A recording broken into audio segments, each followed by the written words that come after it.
¿Qué tal? Buenas tardes. Canal 7 y esta hora que es tradicional todos los sábados para hablar exclusivamente de salud. Tenemos media hora para hablar de salud y hoy vamos a tocar un tema interesantísimo, importantísimo. Porque esta patología, esta enfermedad, está ubicada entre los primeros motivos por los cuales la gente fallece y es el cáncer de colon. Está con nosotros la gastroenteróloga Leticia Baroni. Leticia, ¿cómo te va? ¿Cómo estás, David? Hacía rato que no nos veíamos. Sí, la verdad que sí. Un Mucho gusto trabajo, estar acá como haciendo siempre. cosas. Sí, siempre, siempre. Haciendo y tratando de aprender. Sí, ¿no? Has estado viajando mucho. Sí, mucho. Contale un poco a la gente, porque a veces está bueno que la gente de Bahía y de la zona, la gente de por acá, sepa que nuestros profesionales no solamente trabajan, atienden y demás, sino que permanentemente se están perfeccionando. ¿Qué has hecho? Y yo me fui a perfeccionar a Houston, al Hospital St. Luke's, con el doctor Reisman y doctor Ottman, que son especialistas en endoscopía de conductos biliares y en resecciones profundas de aparato digestivo, para poder sacar cada vez más profundas y hacer resecciones completas en pacientes con pólipos o lesiones, estos precursores de tumor, de cáncer, claro. Y poder tratar de hacer resecciones curativas en pacientes que tienen un tumor ahí limitado a la pared. Claro. Así que eso es lo que me voy formando y bueno, la verdad que me han recibido muy bien. Volví en varias oportunidades el año pasado para continuar. Creo que hice quedar muy bien a la ciudad, siempre tratando de nombrar la ciudad, nuestra ciudad, y no Buenos Aires, porque ellos siempre dicen todo Buenos Aires, y yo digo, no, soy de Bahía Blanca, y ellos practican Bahía Blanca. Bahía Blanca, sí. Claro. Así que bien. Pobre los pacientes que me acompañan también, porque muchas veces no estoy. Sí, seguro. Pero bueno, créanme que vale la pena, porque a pesar de las limitaciones que tenemos nosotros acá en el país con algunas cosas, no estamos mal. Y al nivel de formación médica es muy bueno. Sí. Claro. Sí, muy bueno. Claro. En Argentina la verdad que hacemos de todo y ellos aprecian mucho. Claro. El nivel que tenemos, así que la verdad que se notan o se ven muy incentivados, claro, en querer colaborar con nuestra formación, así que es muy lindo. ¿Y eso que has visto allá, que has aprendido allá, ya es aplicable acá? Sí, ya se hace. De hecho yo lo estoy haciendo. Soy especialista para este procedimiento con la formación que hice allá. Así que voy viajando por toda la Argentina. Fui al Calafate, fui a Misiones, y voy recorriendo todos los lugares donde necesiten mi apoyo o consulta telefónica para poder ir ayudando y que cada vez se haga más el procedimiento. Esos procedimientos lo que tienden es a solucionar más fácil o de manera más sencilla las patologías que se presentan. Sí. La verdad que la medicina y la endoscopía va avanzando cada vez más y vamos mirando lo que antes veíamos muy de lejos, claro, cada vez lo estamos viendo más cerca y estamos pudiendo trabajar cada vez más chiquitito, ¿no? Entonces antes se hacía sola la endoscopía y se miraba el órgano, el estómago, el colon. Después empezaron a sacar los pólipos. Después uno va ya viendo hasta cómo son las células, cómo es la vellosidad, los pelitos que tiene, todo eso con todo lo que va avanzando, la técnica, las cámaras, las lentes. Incluso las imágenes, ¿no? Son excelentes. Claro. Y bueno, se nos hace un poco difícil para algunas técnicas, pero la verdad que en Argentina está todo. Claro. Sí. Explícale a la gente, Leticia, ¿qué es el cáncer de colon? Porque ¿viste? Uno habla permanentemente, escucha permanentemente, fulano de tal le padece cáncer de colon, fulano de tal murió de cáncer de colon. ¿Cómo se origina el cáncer de colon? El cáncer de colon es una alteración de las células del colon, del intestino. Como todos los Exactamente. Cáncer, ¿no? Es una deformación de la célula que pasa por diferentes estadios hasta que llega a cáncer. ¿Sí? Por eso... O sea que no es de la noche a la mañana. No es de la noche a la mañana. No es que de golpe salió el pasto. Sí, ¿Sí? Claro. No. Esto va pasando y pasa en años, no es algo inmediato, no es de un mes al otro. Tiene su tiempo de evolución hasta que se van deformando cada vez más y terminan siendo tumorales, cáncer. ¿Sí? No todo el cáncer que uno siempre asocia cáncer con muerte. Sí, ¿no? Es generalmente automático. Somos un poco bueno, así. Sí, entonces, hoy en día no es tan así. Y vamos evolucionando a tratar de terminar a hacer la prevención completa, el screening, las pruebas previas para no llegar a eso. Ajá. Pero el paciente que se hace diagnóstico, porque hace años no se utilizaba, no se hacía la prevención a la edad como se hace ahora y que cada vez se está haciendo prevención en gente más joven. Hasta el año pasado era desde los 50 años. Sí. Ahora es desde los 45. Mirá. Y yo creo que va a bajar a los 40 también. Mirá. Por los estudios que vemos nosotros y las patologías que estamos teniendo en pacientes cada vez más jóvenes. O sea, realmente cada vez hay gente más joven, sin antecedentes familiares, no tienen ni padres ni hermanos con cáncer, con antecedentes de cáncer de colon, y que debutan con tumores avanzados. Claro. Entonces, eso quiere decir que a pesar de toda la prevención, estamos llegando tarde. Sí, claro. Entonces, por eso se bajó a los 45 y yo creo que va a bajar a los 40. Porque en función de lo que vos me decís, los antecedentes familiares eran importantes como para saber qué podía pasar, ¿no? Los antecedentes familiares son muy importantes y es obligatorio e indiscutible que el paciente con antecedentes familiares se tiene que estudiar. Sí, mi papá tuvo o mi abuelo tuvo, yo tengo que hacer las cosas. Por ejemplo, para salir como uno, hay gente que duda. Mi hermana la semana pasada le diagnosticaron un cáncer de colon. Sí, sí, sí. ¿Cuándo me tengo que hacer el control? Claro. Ya. Ah, ya. Mirá. La hija, ¿cuándo se tiene que hacer el control? 10 años antes de la edad de la hermana, o sea, de la mamá. Entonces, correcto. Ana es la mamá. Sí, sí. Isabel la hija. Sí, la sí. mamá se diagnostica a los 50 años. La hija tiene que empezar a hacerse su primer control a los 40. A los 40. Dependiendo de su primer control, sí, sí. ¿cuándo se va a hacer la colonoscopía de control? Claro. La hija. Sí, claro. ¿Sí? Pero siempre si tiene un antecedente, padres o hermanos, 10 años antes de la edad. ¿Debería ser directo eso? O a veces por ahí un tío y puede pasar que sí. Bueno, porque es un familiar de primer grado, claro. que son los de primer grado son padres o hermanos, sí. O dos familiares de segundo grado. Mira. Claro. Tíos. Primos. Exactamente. Mirá, ¿sí? Qué notable. Son dos de los más indirectos, los que salen un poquito más del árbol genealógico, claro. Y si es familiar directo. Sí. Y estás encontrando, de esos casos estás encontrando mucho. Sí, pero también hay muchos pacientes que no tienen antecedentes familiares. Que no tienen. Te diría que la mayoría no tiene antecedentes familiares. Y encontrás mucha gente que llega tarde. Sí. Sí, ¿por qué llega tarde? Porque tienen miedo.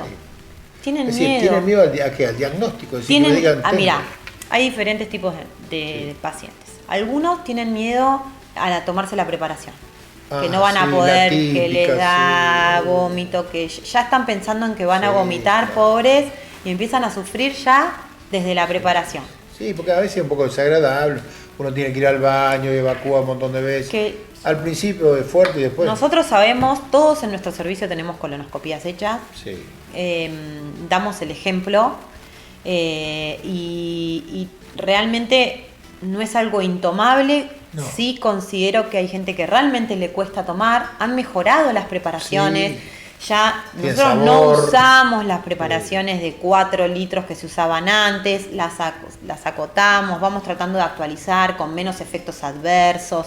Entonces eso se ha ido mejorando. Ojalá exista la pastilla mágica que el paciente la toma y automáticamente toma un poco de agua y evacúa todo. Sería bárbaro porque a nosotros también nos duele la crítica del paciente, decir qué porquería la preparación. Si no fuera por la preparación me lo haría todos los días. Claro, bueno. Claro. Pero bueno, estamos acostumbrados. Pero es indispensable. Es indispensable. Después, el que tiene miedo a la anestesia. Claro. tienen terror a la anestesia, y bueno, después se la quieren llevar a la casa, la anestesia, el anestesista, todo se quieren llevar. No se dieron cuenta. Todo. Sí. Y hay otra gente que tiene miedo al resultado. Al resultado, claro. De todas las situaciones tratamos de acompañarlos en todas. Sí. Tratamos, creo que todos los médicos endoscopistas, tratamos de ser lo más contenedores posibles porque sabemos, es un estudio invasivo, por más que el paciente no lo vaya a sentir, psicológicamente es un estudio invasivo. Yo cuando le hago a niños, siempre tratamos de desvestirlos o algo cuando están dormiditos para que no se sientan mal, ni invadidos, claro. Ni invadidos, exactamente. Entonces, bueno, como que la situación ideal no es para nadie, al menos la primera vez. Sí. Más de la mitad, después dicen, esto era hace 5 años que estoy padeciendo y pensando en venir a hacérmela, mi médico me está torturando.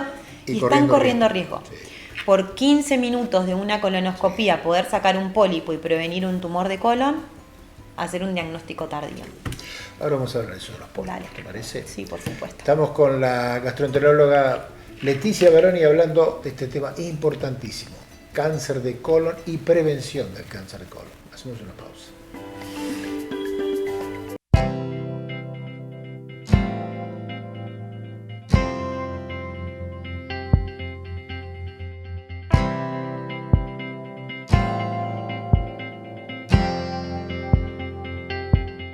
IRREDIM, Centro Reumatológico. Nueva dirección, Undiano 10, teléfono 455-8214. Osrga y Amsterdam Salud unidos para ofrecer los mejores planes de salud a sus beneficiarios. Hospital Italiano Regional del Sur, más de medio siglo atendiendo la salud de la gente de Bahía Blanca y la región. En el Hospital Privado Dr. Raúl Matera te brindamos mucho más que buena salud. 9 de julio 445, 455-8880. En Espacio Tecno, impulsamos esas ideas innovadoras y damos rienda suelta a la creatividad. Te esperamos de lunes a viernes, de 9 a 21 horas, en Fitzroy 682. Espacio Tecno, un lugar para descubrir. Un lugar para capacitarte, un lugar para emprender. ¿Tenés que realizarte un análisis bioquímico? Gama Laboratorios va a tu domicilio. Comunicate y quédate en casa.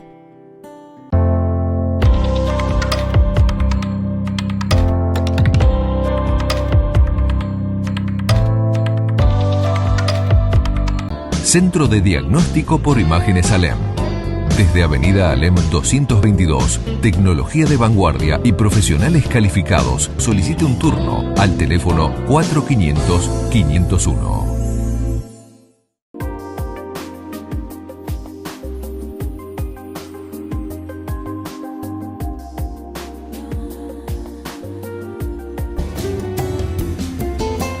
Segunda parte de este programa interesantísimo, en el cual estamos abordando el tema de cáncer de colon con la gastroenteróloga Leticia Baroni.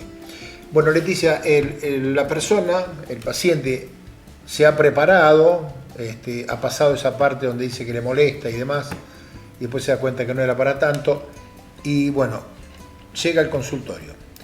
¿Qué viene? ¿Una sedación? Sí, el anestesista le pone un catéter en la vena. Sí. Y por ahí se le pasa la anestesia. Sí. Le hacemos mirar. ¿Cuánto dura eso? ¿O depende de lo que vayan viendo? ¿Qué? ¿El estudio, el procedimiento? No, el sueñito. No, depende, se va poniendo mientras vamos trabajando. Tal cual, sí. Y nosotros cuando ya miramos todo el intestino, uno entra, ¿no? Primero el paciente se duerme, le hace un tacto rectal para ver si toca alguna tumoración o algo, y como nota el esfínter, y entra con el equipo lubricado, no lastima, no nada. Se entra todo hasta el fondo del intestino, que es el ciego. Sí. Y de ahí se empieza a mirar desde el ciego para afuera. Se mira al revés. Primero se llega al fondo y después se mira saliendo. Sí.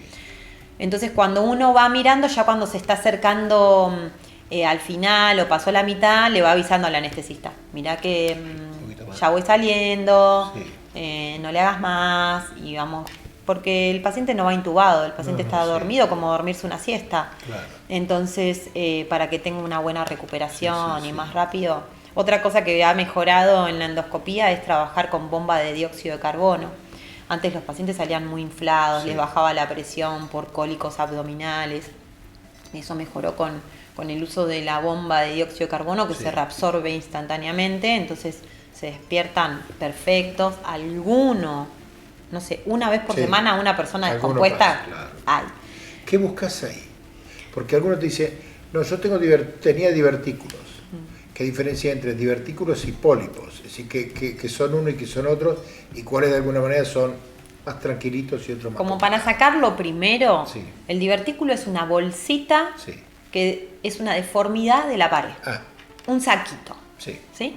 Siempre les digo, como inflar muchas veces un globo y desinflarlo, entonces queda deformada la parte de atrás. Sí. Eso es un divertículo. ¿Son normales? Los divertículos es habitual, no es que es normal. Es habitual encontrar después de determinada edad o dependiendo la presión con la que trabaja en el intestino. Sí. Si el intestino es un paciente que es constipado y el intestino como aprieta mucho, va a tender a ceder. Es como una cubierta, como un globo. Bien. Entonces, eso no se saca preventivamente, no se saca en una colonoscopía, no se hace nada. Si el paciente tiene síntomas, un médico de cabecera le dará una dieta. Los síntomas son dolor abdominal, cólicos, abundantes gases. Esas cosas son las que puede tener. O más severos como un sangrado. Un sangrado de divertículo no es un hilito de sangre. Es una taza, es como tirar un balde de sangre en el inodoro. Mirá. ¿Sí? El paciente le baja la presión, se desmaya. Mirá vos. ¿Está? Claro. Entonces uno no se va a confundir. Sí. Haber sangrado por un hemorroide, por ejemplo, o haber sangrado por un divertículo. Ahora, por otro lado, tenemos los pólipos. Los pólipos hay diferentes tamaños. Imagínense, es como un arbolito. ¿Sí? Pero hay otros que crecen como alfombritas, no como arbolitos. O hay algunos que son combinados. Una alfombra, un poquito de arbolito y alfombra. Entonces, son diferentes tipos de pólipos, pero no dejan de ser todos pólipos.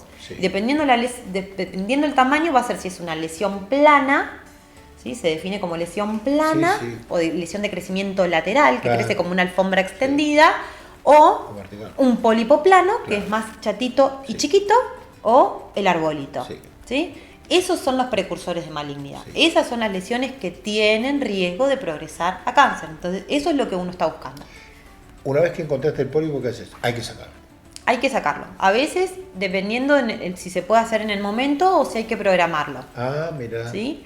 Y generalmente, dependiendo del tamaño del pólipo, muchas veces no es urgente que mañana va a ser. A veces pueden esperar un mes para sacarlo. Pero no uno generalmente en el momento les dice, mira, tenés esto, pero podés esperar más o menos tanto tiempo para sacártelo, no hace falta que te repitas dentro de una semana. ¿Ese pólipo nació ayer o viene formándose? Dependiendo del estudio histológico, eso es lo que nos va a decir el patólogo. Yo siempre le digo, cuando le saco un pólipo, me dicen, bueno, ¿y ahora cuándo me hago el control? No, para el control nos va a decir el patólogo, sabiendo cómo se llama ese pólipo, porque va a tener un nombre y un apellido. Y en base a eso nos va a decir cuánto tiempo de crecimiento y de evolución probablemente tiene ese pólipo y cuánto tiempo nos va a dar, nos va a decir cuánto tiempo podemos pasar para el control. ¿Y cuándo te van a decir si es bueno o malo? ¿Ahí? Cuando está el resultado del patólogo. Ahí te va a decir. Yo les puedo dar una probabilidad, ¿sí? Por usar estas tinciones electrónicas que le da un aspecto y decir, mira, probablemente me quedan dudas que tenga un foquito tumoral, estemos atentos, por favor, mandame la anatomía patológica, le avisas al médico que lo deriva, estamos atentos, le avisas al patólogo, mirá que va esta muestra, a mí me parece que tiene riesgo, míralo bien, yo dejé marcado donde lo saqué. ¿Está? Entonces uno tiene, qué sé yo, dependiendo, yo me involucro mucho y trato de ayudar todo lo más posible. Leticia, el pólipo bueno. Sí. Que por ahí había un... El pólipo bueno tiene poquitos años de evolución. Sí, pero ¿puede transformarse en malo? Sí.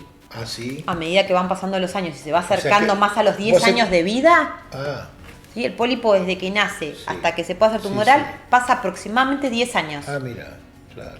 Entonces, dependiendo cuándo lo encuentro, Sí. qué es lo que voy a... Y cuando vos encontraste un cáncer de colon, ya te encontraste un cáncer de colon, ¿significa que esa persona no ha tenido estudios antes, si no lo hubieran encontrado antes? No, a veces progresaron de lesiones planas que pasaron desapercibidas. Sí, sí, no sé. Porque a veces hay lugares o lesiones entre pliegues que son dificultosas de ver. Y la verdad que nadie es perfecto. Claro. Y realmente uno hace esfuerzos y cosas. Hay elementos extras que se usan con los endoscopios Sí. para poder tratar de estirar esos pliegues y que Sí, esto sí. no pase, pero por ahí no tenemos en todos los centros la posibilidad de usar Claro. eso, y porque son muy costosos Sí, sí. y no reutilizables, entonces por ahí no podemos tener el acceso a utilizarlos. Pero ¿De en qué cosas puedo sospechar yo que puedo tener algún problema en el colon? tener el paciente que empieza con mareos, por Mareo. ejemplo. Ah, mira. El mareo puede ser secundario a la anemia. Sí, Entonces por ahí lo primero que se da cuenta es que se marea. sí. O que se fatiga, o que antes caminaba 5 cuadras y que camina 2 cuadras y se siente agitado. ¿Qué tema, O sí, es por lo que primero consultan al médico Sí. por ahí. Entonces van al médico y les hace un laboratorio y están anémicos. Sí. ¿Sí? Y no tuvieron nunca sangrado, Ah. sangre roja en la materia Sí. fecal, pero se hacen un análisis microscópico y hay sangre microscópica en la Ah, materia mirá. fecal que nadie la vio y que no se ve. Leticia, puede haber algún tipo de confusión entre tener hemorroides y tener un problema de colon, en definitiva? Siempre. ¿Sí? Oh, qué temita. Muchísimo de las personas piensan que sangran de hemorroides y mirá. no consultan y subestiman la situación por mucho tiempo, y en realidad tienen sangrados por pólipos. Los No pólipos muchas veces es como agua de lavar carne, ¿sí? Sí. Es como sanguinolento, no es sangre pura. Ah, Es algo rosado que va alargando, como a veces como una mucosidad rosada. Y la gente piensa que ese moco y esa sangre viene de hemorroides, Sí, sí. y lo subestiman muchísimo tiempo, y hay muchos pacientes que tienen pólipos principalmente de los 20 centímetros, más o menos de los primeros 20 centímetros de la salida del colon. Ah, Y o sea, desde el ano hasta el primeros 20. exactamente. Ah. Tienen un pólipo ahí y produce ese sangrado. Y generalmente, Sí. los proctólogos, cuando Sí, los evalúan por sí. hemorroides, lo primero que hacen es pedir una colonoscopia. Ah, pide una colonoscopia. Siempre. Claro. ¿El tumor en la mujer se ubica en el mismo en el mismo lugar que el tumor del hombre? Sí. ¿Tiene lugares distintos o no? No, es igual de frecuente en las mujeres que en los hombres. Ese es un tema, ¿no? ¿Sí? Porque Por uno eso la piensa- edad de prevención es igual para ambos sexos. Claro, 45 años, primer colonoscopia. claro. Contarle a la gente qué hábitos normalmente no tenemos bien en cuenta como para, no sé, ayudar a evitar este tipo de enfermedad. El exceso de consumo de carnes. Sí, em, propio de los argentinos. Sí, que no hace falta ser vegano, vegetariano. seguro. O Se sea, que puede hay que pasar lo comer variado. Sí. Carne roja, pescado, pollo, verduras. Principalmente lo otro que sucede son todo lo que es enlatado y comida que tiene mucho contenido en sodio. Tal cual. Eso también, todo lo que es conservante, sodio, también son precursores de malignidad. Las bebidas y el tabaco. El tabaco en realidad no debería decirlo, pero es más protector que mira, sí. pero bueno, uno no puede fomentar a que la gente seguro, fume y fallezca de un cáncer de pulmón. ¿Y el alcohol? Y el alcohol también, Ajá. sí, alta ingesta, Sí, claro. no una copa de vino. El agua, hay mucha gente que no toma agua. ¿El agua ayuda a...? No, tienen que tomar agua. Así. Porque Claro. tienen que evacuar Sí. y hay que estimular el intestino a que funcione y no se produzca estancamiento de la materia fecal. ¿Y la actividad física? La actividad física es preventiva. Preventiva es. Ah, Sí. claro. Preventiva. La última, ¿qué le decimos a la gente de alguna manera como para redondear todo esto? Que no dejen de hacerse una colonoscopía. Que no tengan miedo, que nosotros los acompañamos, que sabemos que vienen asustados muchos por diferentes causas, que tratamos de ser lo más cálidos posibles en todos los servicios de endoscopía que hay en la Argentina. Doy fe. Y que por favor es muy importante que por 15 minutos de un estudio que no se van a dar cuenta pueden salvar de tener una cirugía de colon o hasta quizás la muerte. Sí. Gracias por venir. No, por favor. Leticia Baroni, qué clarito que estuvo, pero el tema es no deje de escuchar bien lo que dijo, ¿no? Por favor, no deje de tener en cuenta lo que dijo, ¿no? Los consejos que dijo. Porque a veces por ahí escuchamos y después decimos, bueno, pero no se debe ser para tanto. No, sí es para tanto, es para tanto. Ella, como todos los visitantes, ilustres visitantes que tenemos en el programa, va a recibir un presente de Brix que está en Roca 97. Y nosotros nos vamos hasta dentro de una semana. Chao, gracias.